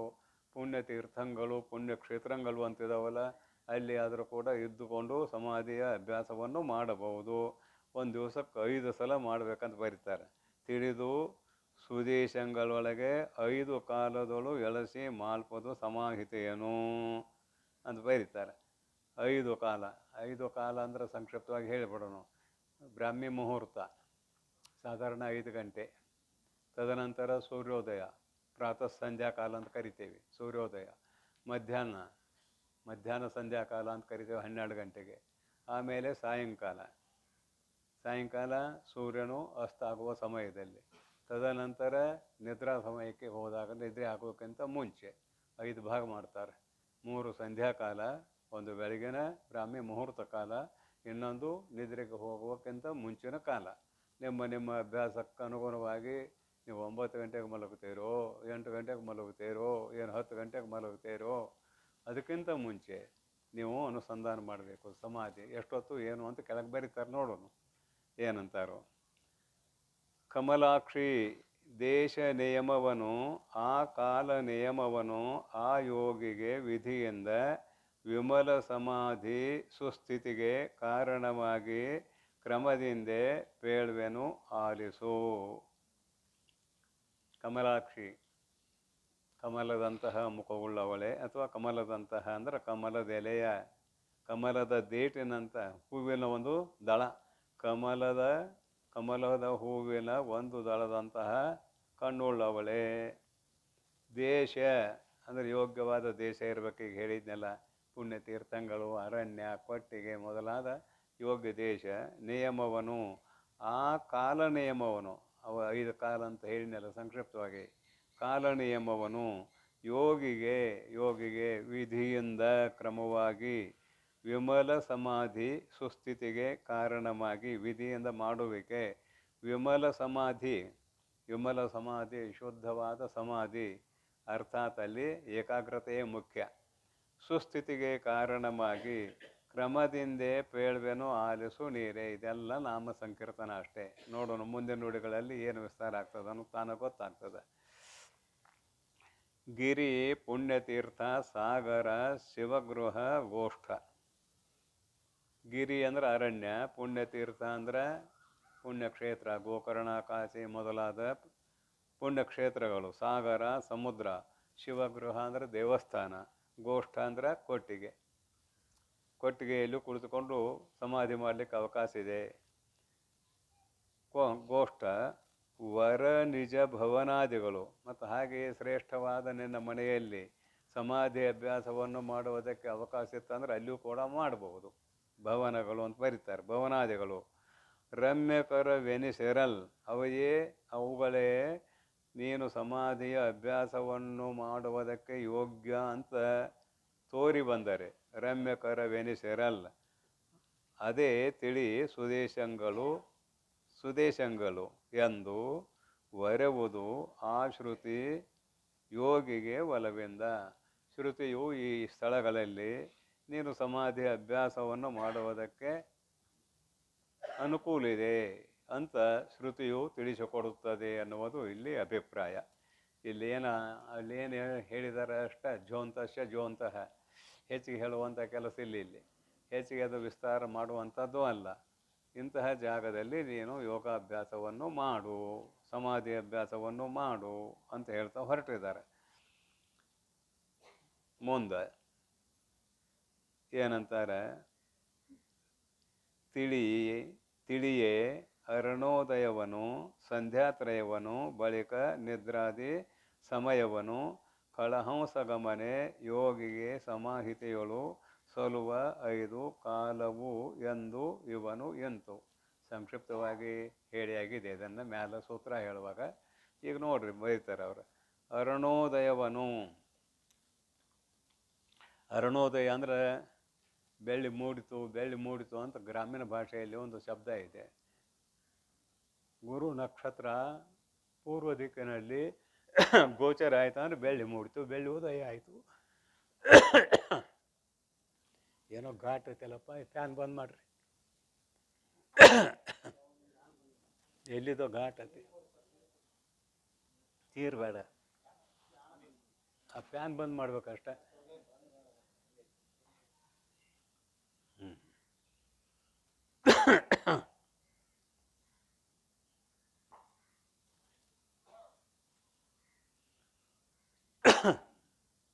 ಬೆಳ್ಳಿ ಮೂಡಿತು ಅಂತ ಗ್ರಾಮೀಣ ಭಾಷೆಯಲ್ಲಿ ಮಾತನಾಡ್ತಾರೆ. ಅರುಣೋದಯ ಆಯಿತು, ಪೂರ್ವ ದಿಕ್ಕಿನಲ್ಲಿ ಸ್ವಲ್ಪ ಕೆಂಪು ಬಣ್ಣ ಮೂಡಿತು ಅಂದ್ರೆ ಅರುಣೋದಯ ಅಂತ ಕರಿತೀವಿ, ಮತ್ತೇನಿಲ್ಲ. ಅರುಣ ಅಂದ್ರೆ ಸೂರ್ಯನ ಸಾರಥಿಗೆ ಅರುಣ ಅಂತ ಹೆಸರಿದೆ. ನಮಗೆರಡು ಕಾಲ ಇರಲಿಲ್ಲ, ನಾವು ರಥ ನಡೆಸ್ತಿದ್ದ ಅರುಣ. ಗರುಡನ ಅಣ್ಣ ಅರುಣ.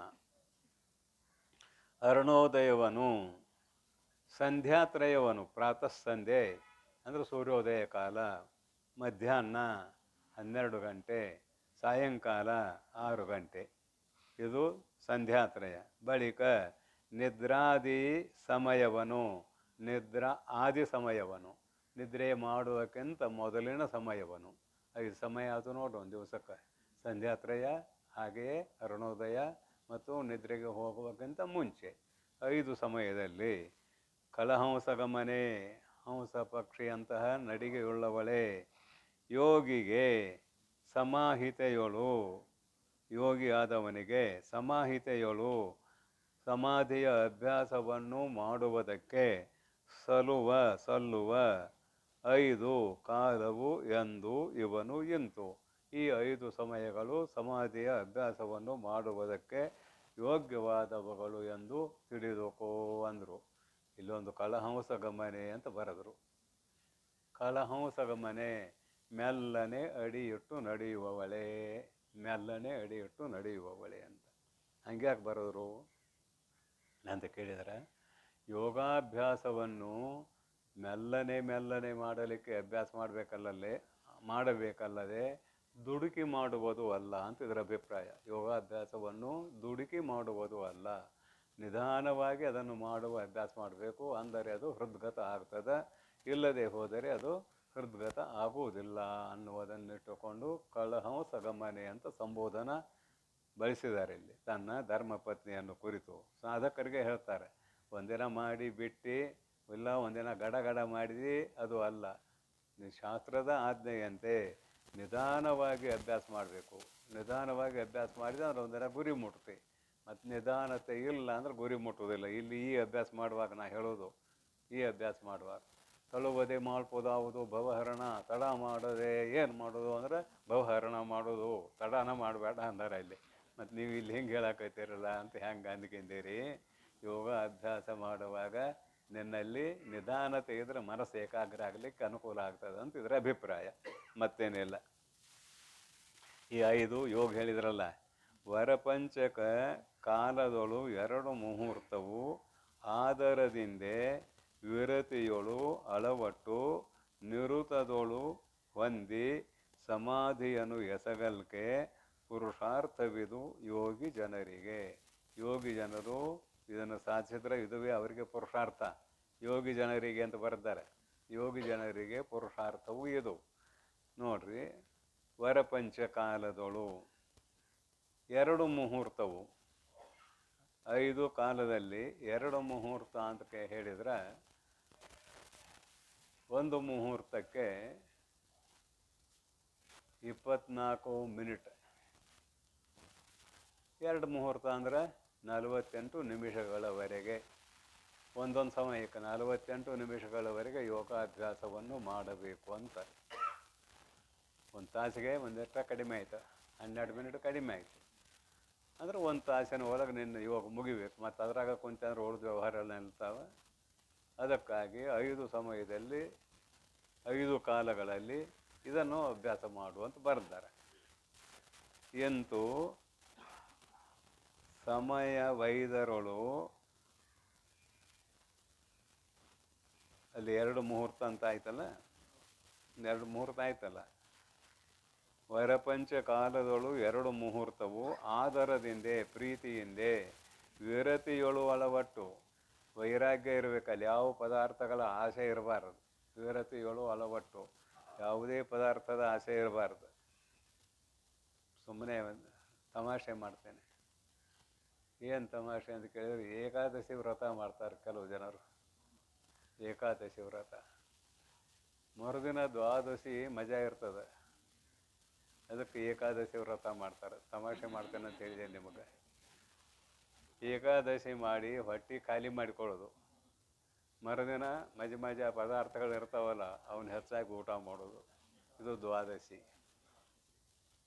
ಇನ್ನು ಏಕಾದಶಿ ಮಾಡೋರಂತೂ ಒಂದಿಷ್ಟು ಉಪ್ಪಿಟ್ಟು ತಿಂದು, ಒಂದಿಷ್ಟು ಉಂಡಿ ತಿಂದು, ಒಂದಿಷ್ಟು ಹಣ್ಣು ತಿಂದು ನಾವು ಏಕಾದಶಿ ಮಾಡ್ತೇವೆ ಅಂತ ಹೇಳೋರು ಇದ್ದಾರೆ. ಏಕಾದಶಿ ಸುಮ್ಮನೆ ತಮಾಷೆ ಮಾಡೀನಿ, ಮತ್ತೇನಿಲ್ಲ. ಮುಂದೊಂದು ಏನೊಂದು ಬಯಸಬೇಡ, ನೀನು ಕೆಲಸ ಮಾಡು, ತನ್ನಷ್ಟಕ್ಕೆ ತಾನ ಅಂತಃಕರಣ ಶುದ್ಧ ಆಗ್ತದೆ ಇಲ್ಲ ಅಂತ ಅಭಿಪ್ರಾಯ, ಮತ್ತೇನಿಲ್ಲ.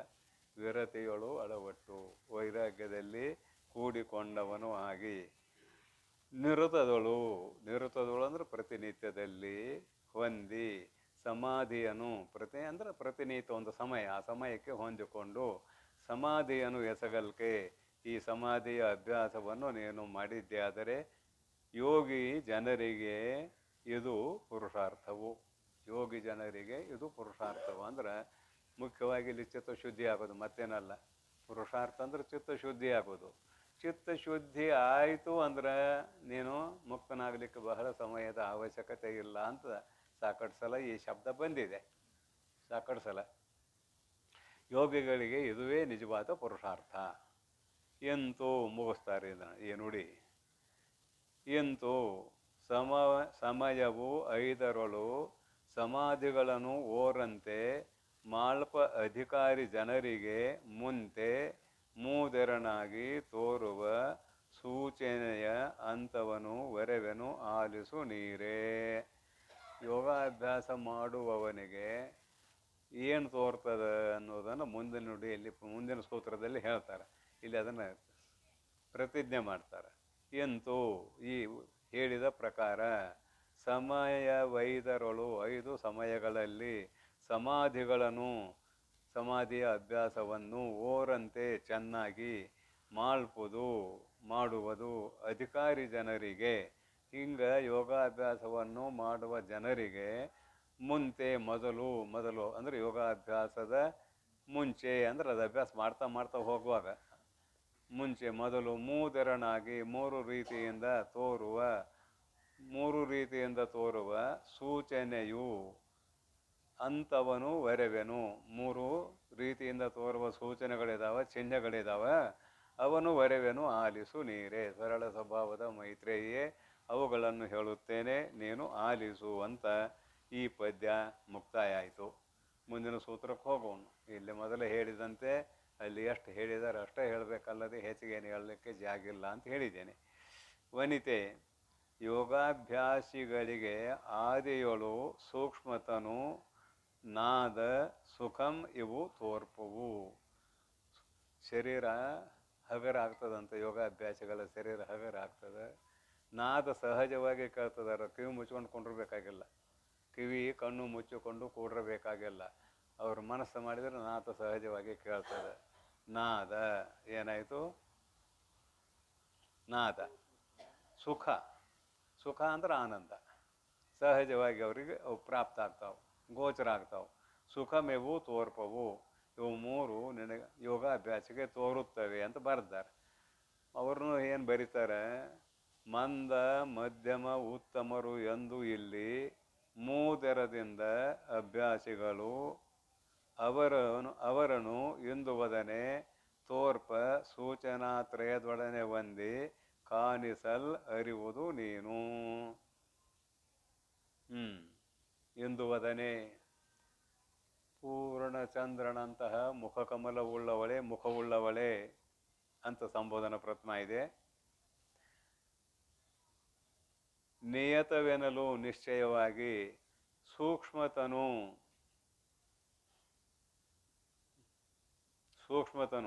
ಶರೀರ ಹಗರಾಗ್ತದೆ. ಸೂಕ್ಷ್ಮತನು ಮ್ಯಾಲಿಂದು ನುಡಿ ಓದ್ಬೇಕಲ್ಲ. ಮಂದ ಮಧ್ಯಮ ಉತ್ತಮರು ಎಂದು ಇಲ್ಲಿ ಒಬ್ಬ ಮಂದ, ಒಬ್ಬ ಮಧ್ಯಮ, ಇನ್ನೊಬ್ಬ ಉತ್ತಮ. ಬರೀ ನಾಮ ಅಷ್ಟೇ ಐತಿ ಇಲ್ಲಿ.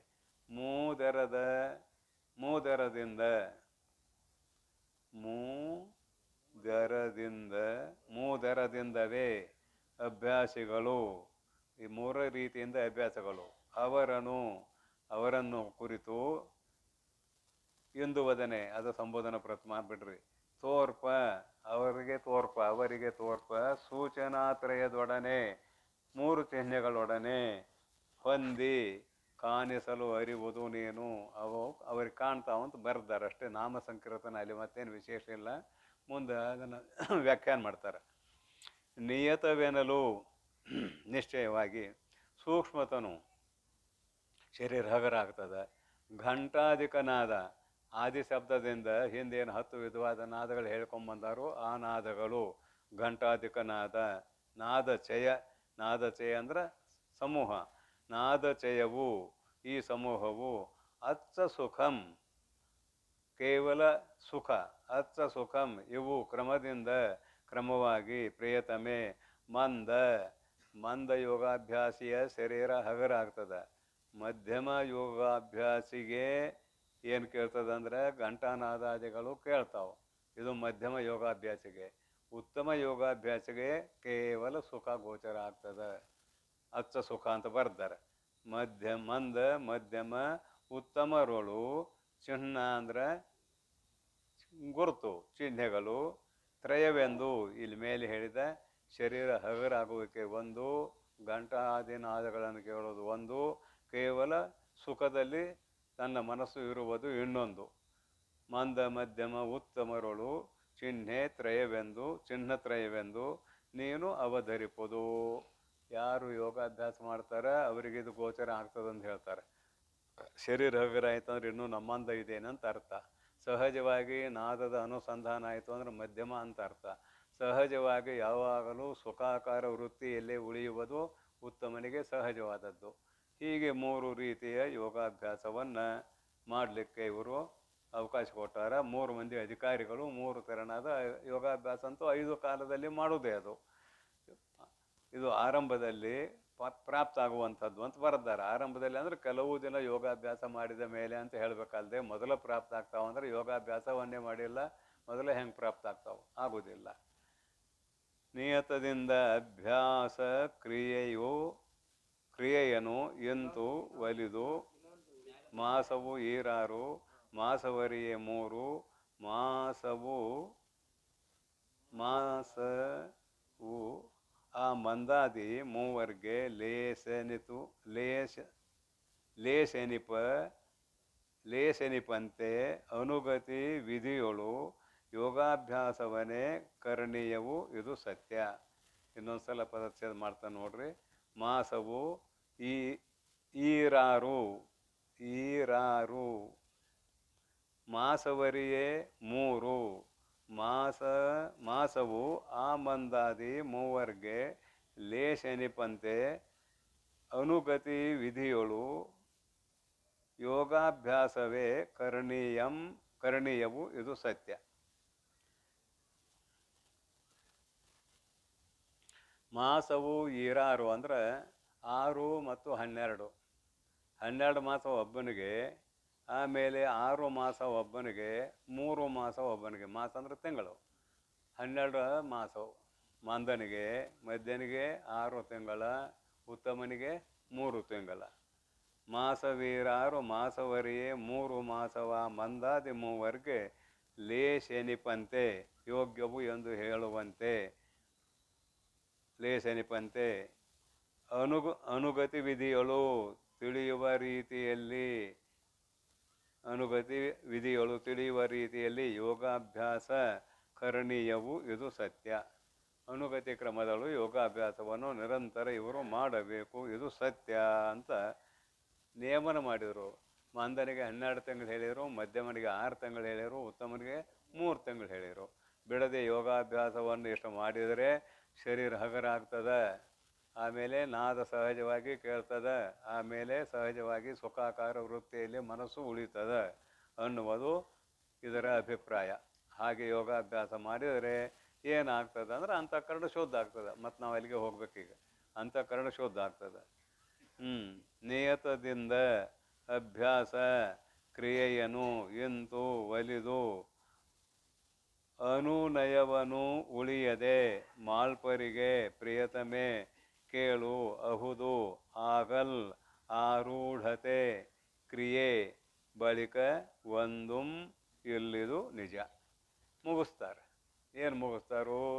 ಅಂತಃಕರಣ ಶುದ್ಧ ಆಯ್ತು ಅಂದ್ರೆ ಇಷ್ಟಕ್ಕೆ ಶುದ್ಧ ಅಂತ ಅರ್ಥ ಮಾಡ್ಕೋಬೇಡ್ರಿ.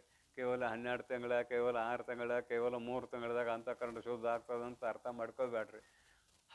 ಅಂತಃಕರಣ ಶುದ್ಧ ಆಗ್ತದಂತ ಅರ್ಥ ಮಾಡಿಕೊಂಡ್ರೆ ನೀವು ಹೊರಗಿನ ವಿಷಯಗಳೆಲ್ಲವನ್ನೂ ಮರಿಬೇಕು. ಎಲ್ಲವನ್ನೂ ಮರೆತು ಅಭ್ಯಾಸದಲ್ಲಿ ತೊಡಗ್ರಿ. 12 ತಿಂಗಳಲ್ಲಿ ಮಂದನಿಗೆ ಸಿದ್ಧಿ ಪ್ರಾಪ್ತ ಆಗ್ತದೆ, 6 ತಿಂಗಳಲ್ಲಿ ಮಧ್ಯಮನಿಗೆ, ಉತ್ತಮನಿಗೆ 3 ತಿಂಗಳಲ್ಲಿ ಅಂತಃಕರಣ ಶುದ್ಧಿ ಆಗೋದೇ ಇಲ್ಲಿ ಮುಖ್ಯ ಅಂತ ಹೇಳಿದ್ದೀನಿ. ಅಂತಃಕರಣ ಶುದ್ಧಿ ಆಯಿತು ಅಂದರೆ ಮರುಕ್ಷಣದಲ್ಲಿ ಆತ್ಮ ಸಾಕ್ಷಾತ್ಕಾರ ಆಗ್ತದೆ. ಅಂತಃಕರಣ ಶುದ್ಧಿ ಆದ ಮರುಕ್ಷಣ, ಬಹಳ ಹೊತ್ತು ಬೇಕಾಗಿಲ್ಲ, ಒಂದೇ ಒಂದು ಕ್ಷಣ, ಆ ಒಂದು ಕ್ಷಣದಲ್ಲಿ ಆತ್ಮ ಸಾಕ್ಷಾತ್ಕಾರ ಆಗುವಂತಹ ಜ್ಞಾನ ಉದಯ ಆಗ್ತದೆ. ಜ್ಞಾನ ಉದಯ ಆಯ್ತು ಅಂದ್ರೆ ಒಂದೇ ಕ್ಷಣದಲ್ಲಿ ಮುಕ್ತ ಆಗ್ತಾನಂತ ಅಭಿಪ್ರಾಯ. ಅದಕ್ಕೆ ನಿಯತದಿಂದ ಅಭ್ಯಾಸ ಕ್ರಿಯೆಯನ್ನು ಎಂತು ಒಲಿದು ಅನುನಯವನ್ನು ಉಳಿಯದೆ ರೀತಿಯನ್ನು ಮೀರದೆ ಮಾಡುವವರಿಗೆ ಅಂದರೆ ವಿಚ್ಛಿತಿ ಇಲ್ಲದೆ ಮಾಡ್ಬೇಕು. ಇದನ್ನು ಮಾಡುವ ರೀತಿಯನ್ನು ಉಳಿಯದೆ ವಿಚ್ಛಿತಿ ಇಲ್ಲದೆ ಮಾಡುವವರಿಗೆ ಪ್ರಿಯತಮೆ ಎಲೈ ಪ್ರೀತಿಗೆ ಪಾತ್ರಳಾದ ಮೈತ್ರಿಯೇ ಕೇಳು ಅಹುದು ಆಗಲಾರೂಢತೆ. ಆಗಲೇ ಆತನಿಗೆ ಆರೂಢತೆ ಅಂತ ಅಂದ್ರೇನು? ಮುಕ್ತ ಆಗ್ತಾನಂತ ಅರ್ಥ ಅಲ್ಲ.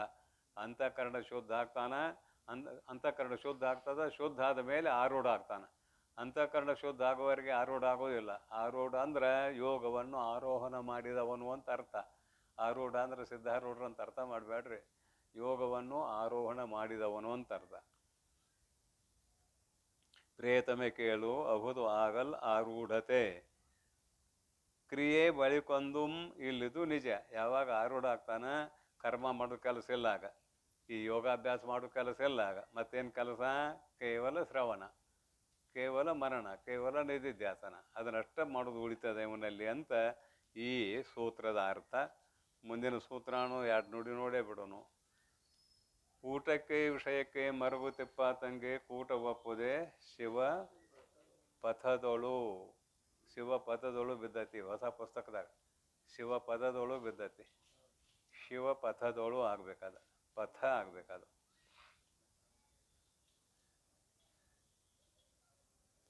ಊಟಕ್ಕೆ ವಿಷಯಕ್ಕೆ ಮರುಗೂತ ಇಪ್ಪಾತಂಗೆ ಕೂಟವು ಅಪ್ಪುದೆ ಶಿವ ಪಥದೊಳು. ಶಿವ ಪಥದೊಳು ಕೂಟವು ಅಪ್ಪುದೆ ಅಂತ ಮುಕ್ತಾಯ ಆಗ್ತದೆ ವಾಕ್ಯ. ಏನಂತಾರೆ ಇವರು? ಊಟನ ಮಾಡಬೇಡ್ರಿ ಅಂತ ಅದ್ರ ಅರ್ಥ ಅಲ್ಲ. ಊಟ ಮಾಡ್ರಿ. ನೀವು ಭಿಕ್ಷಾನ್ನ ಬೇಡಿ ಊಟ ಮಾಡೋದಿದ್ರೆ ಏನು ಬಂದಿದೆ ಅದ್ರಾಗ ತೃಪ್ತರಾಗ್ರಿ. ಮನೆಯಲ್ಲಿ ಒಂದು ವೇಳೆ ಗೃಹಸ್ಥನಾಗಿದ್ದು ಸಾಧನೆ ಮಾಡ್ತಾ ಇದ್ದರೆ ಮನೆಯಲ್ಲಿ ಅವ್ರು ಏನು ಮಾಡಿದಾರೋ ಅದನ್ನು ಊಟ ಮಾಡು. ಆದರೆ ಎಷ್ಟು ಊಟ ಮಾಡಬೇಕು? ಸಾವಕಾಶವಾಗಿ ಊಟ ಮಾಡಬೇಕು. ಸಾವಕಾಶವಾಗಿ ಅಂದ್ರೆ ಒಂದು ತಾಸು ಗಂಟ್ಲೆ. ಸಾವಕಾಶವಾಗಿ ಅಂದರೆ ಒಂದು ತಾಸು ಗಂಟ್ಲೆ ಏನು? ಮತ್ತೆ ಹೆಂಗೆ ಮಾಡಬೇಕು ಸಾವಕಾಶ ಅಂದ್ರೆ? ಹೊಟ್ಟೆಯನ್ನು ಅರ್ಧ ಭಾಗದಿಂದ, ಹೊಟ್ಟೆಯ ಅರ್ಧ ಭಾಗವನ್ನು ಅನ್ನದಿಂದ ತುಂಬು. ಏನು ಕಾಲು ಭಾಗ ನೀರಿನಿಂದ ತುಂಬು, ಕಾಲು ಭಾಗ ಗಾಳಿ ಆಡಕ್ಕೆ ಬಿಡು. ಇದು ಸಾವಕಾಶ. ಅವಕಾಶ ಇರಲಿ ಹೊಟ್ಟೆಯಾಗ ಅಂತ ಅರ್ಥ. ಸಾವಕಾಶ ಅನ್ನೋ ಶಬ್ದಕ್ಕೇನರ್ಥ? ಹೊಟ್ಟೆಯಲ್ಲಿ ಅವಕಾಶ ಇರಲಿ. ಚಲೋ ಸಿಕ್ಕೈತೆ ಅಂತ ಇಲ್ಲಿವರೆಗೆ ಬರೋಂಗೆ ಉಣ್ಬೇಡ. ಯೋಗ ಮಾಡಲಿಕ್ಕೆ ಆಗೋದಿಲ್ಲ. ಅತಿ ಆಹಾರ ಸೇವಿಸುವವನಿಗೆ ಯೋಗ ಆಗೋದಿಲ್ಲ. ಗೀತಾ 6ನೇ ಅಧ್ಯಾಯ. ಕೇವಲ ಉಪವಾಸ ಇರೋವನಿಗೂ ಯೋಗ ಆಗೋದಿಲ್ಲ. ಮತ್ತು ಇದಕ್ಕೆ ಎಷ್ಟು ಬದುಕಲಿಕ್ಕೆ ಬೇಕೋ ಅಷ್ಟು ಹಾಕಬೇಕು ಒಳಗೆ. ಅವನು ಅತಿ ನಿದ್ರೆ ಮಾಡೋವನಿಗೂ ಯೋಗ ಆಗೋದಿಲ್ಲ. ಯಾವಾಗಲೂ ಜಾಗ್ರದಲ್ಲಿರೋ ಅವನಿಗೂ ಯೋಗ ಆಗೋದಿಲ್ಲ. ನಿದ್ರೆ ಮಾಡುವ ಸಮಯಕ್ಕೆ ನಿದ್ರೆ ಮಾಡಬೇಕು, ಜಾಗ್ರದಲ್ಲಿರೋ ಸಮಯಕ್ಕೆ ಜಾಗ್ರದಲ್ಲಿರಬೇಕು.